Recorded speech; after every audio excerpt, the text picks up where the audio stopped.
The 5 financial mistakes that destroy lives by 30. I watched my best friend cry in his car last Tuesday. Not because someone died, not because of a breakup. He cried because at 32 years old, he had to move back in with his parents. This is a guy who 3 years ago was posting pictures from Dubai, wearing a Rolex, driving a BMW he could barely afford. Now, he can't even afford his own apartment. And the worst part? He did everything our generation was told to do. He got the job, made decent money, lived his life. But somewhere between 25 and 30, he made 5 mistakes that slowly, quietly destroyed everything he'd built. And here's what keeps me up at night.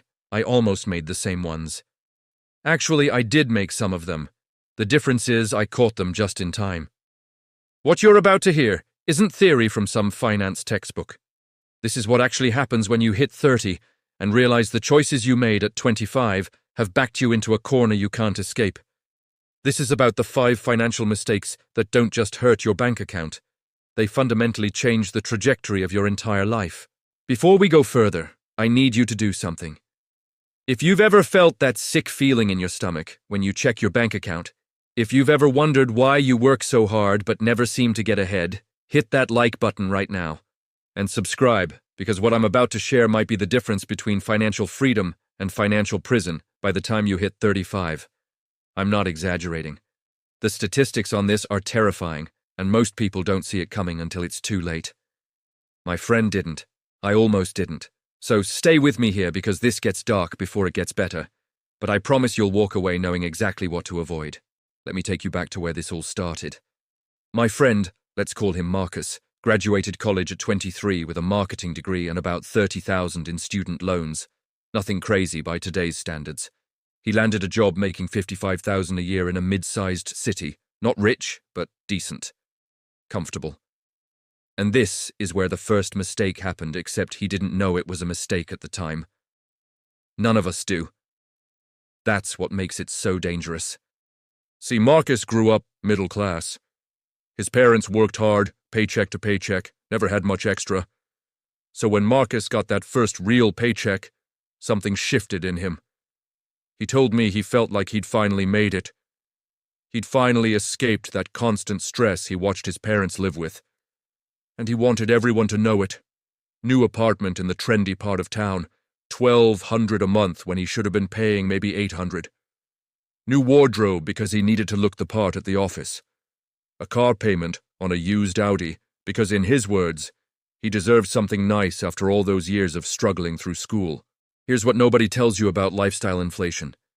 It doesn't feel like a mistake when you're doing it. It feels like finally living. Marcus wasn't buying a yacht. He wasn't gambling his paychecks away. He was just living what seemed like a normal, comfortable life for someone with his income. But here's the trap. His baseline expenses went from about $1,500 a month to almost $3,000 a month within his first year of working. Rent, car payment, insurance, utilities, eating out because he was too tired to cook after work, drinks with co-workers on Fridays because that's what everyone did, a gym membership he barely used, streaming services, a new phone on a payment plan. Little things that added up.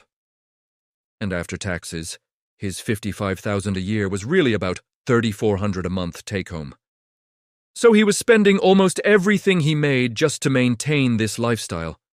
No savings, no emergency fund, nothing going toward those student loans except the minimum payment. But it didn't feel irresponsible because everyone around him was doing the same thing. The second mistake came about 6 months into his job. Marcus got invited to a bachelor party in Vegas. 5 days, all expenses included, $2,000. He didn't have $2,000. His checking account had maybe $800 in it. But all his college friends were going, and he couldn't be the one guy who didn't show up. So he put it on a credit card. And this is where things get psychological. See, Marcus had never carried credit card debt before. His parents had drilled into him that credit cards were dangerous. But this felt different. This was for an experience, for memories, for maintaining friendships.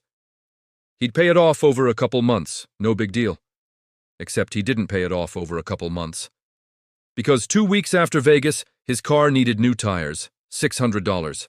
Another week after that, his company announced layoffs, and while he kept his job, 3 of his co-workers didn't. He panicked and bought a new suit and shoes for $1,100 because he wanted to look indispensable at the office. Credit card again. Within 8 months of getting his first real job, Marcus had racked up almost $9,000 in credit card debt, on top of his $30,000 in student loans. His minimum payments were killing him. But here's the thing. From the outside, his life looked amazing. His Instagram showed rooftop bars, weekend trips, nice dinners, a carefully curated life of someone who had their stuff together. And that image became a prison, because now he felt like he couldn't scale back without admitting failure, without admitting that the life he'd been showing everyone was built on debt. This is the mistake nobody talks about, the psychological trap of lifestyle maintenance. Once you've established a certain image, a certain standard of living, going backward feels impossible. It feels like losing. So instead of cutting back, Marcus kept the same lifestyle and just got more stressed about money, started picking up freelance work on weekends, told himself he'd hustle his way out of the hole. But he never addressed the actual problem. Now let me jump ahead 2 years. Marcus is 27 now. He got a promotion and a raise. He's making $70,000 a year. And this is where mistake number 3 happens, and it's the one that really accelerates the disaster. He saw that raise as permission to upgrade his life again. Moved to an even nicer apartment, $1,600 a month. Traded in the used Audi for a new car because the Audi was having problems, and he convinced himself that a new car would actually save him money in the long run on repairs. His car payment went from $350 to $520 a month. Started dating someone seriously and felt pressure to pay for nice dates, nice gifts, a weekend trip to the coast for her birthday. His credit card debt that had been hovering around $9,000 shot up to $16,000. And his student loans? Still sitting at almost $30,000 because he'd only been making minimum payments for 4 years. But here's what's insidious about this progression. At each stage, Marcus thought he was being responsible. He wasn't gambling, he wasn't doing drugs, he wasn't buying stupid stuff. Everything he spent money on felt justified in the moment. The nicer apartment was in a safer neighborhood, closer to work. The new car was reliable transportation he needed for his job. The dates were about building a relationship with someone he cared about. This is what makes these mistakes so dangerous. They're all wrapped in reasonable-sounding logic. And this is why I need you to really hear what I'm saying, because you might be making these same mistakes right now and not even realize it. You might be thinking, well, I deserve to enjoy my money, I work hard. And you do work hard. But there's a difference between enjoying your money and quietly building a financial prison you won't be able to escape from. Mistake number 4 is the one that almost no one sees coming, and it's the one that separates people who recover from people who don't. Marcus had no emergency fund, 0. Nothing set aside for when life inevitably goes wrong. And at 28, life went wrong. He got in a minor car accident, not his fault, but his deductible was $1,000.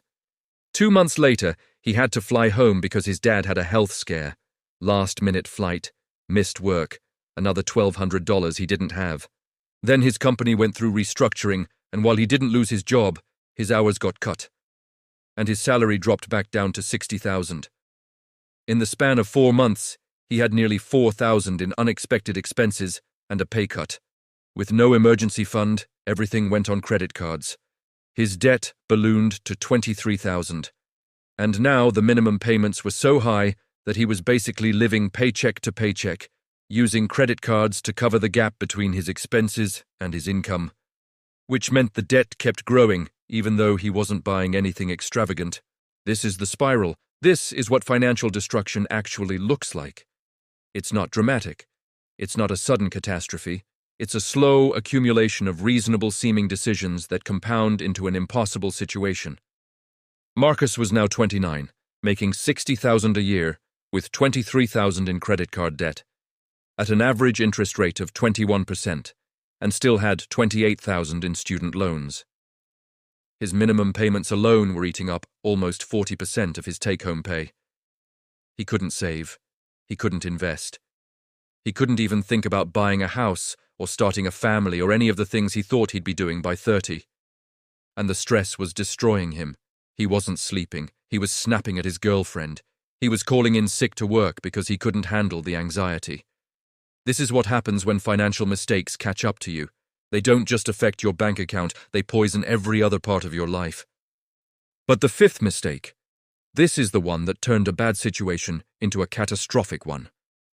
At 30, feeling desperate and overwhelmed, Marcus made a decision that he thought would solve everything. He took out a debt consolidation loan for $30,000. The pitch was appealing: roll all his credit card debt into one lower interest loan, lower his monthly payments, get a fresh start. On paper, it made sense. In reality, it was a trap. Because here's what happened. As soon as he paid off those credit cards, they were available again.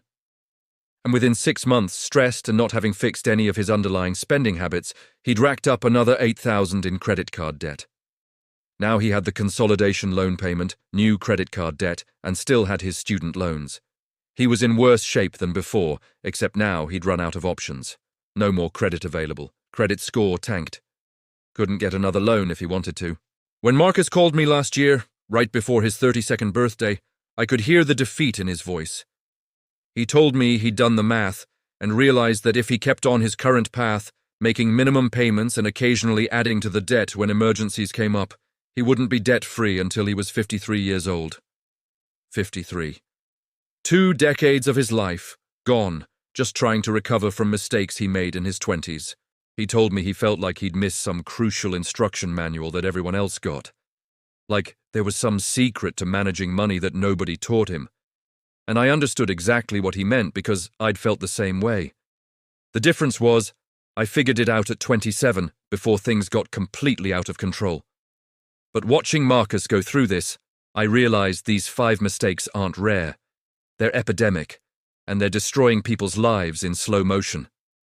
So let me break down what actually happened here, because understanding the mechanism is how you avoid the trap. Mistake 1 was lifestyle inflation without building a foundation first. Marcus increased his spending to match his income instead of maintaining his student lifestyle and banking the difference.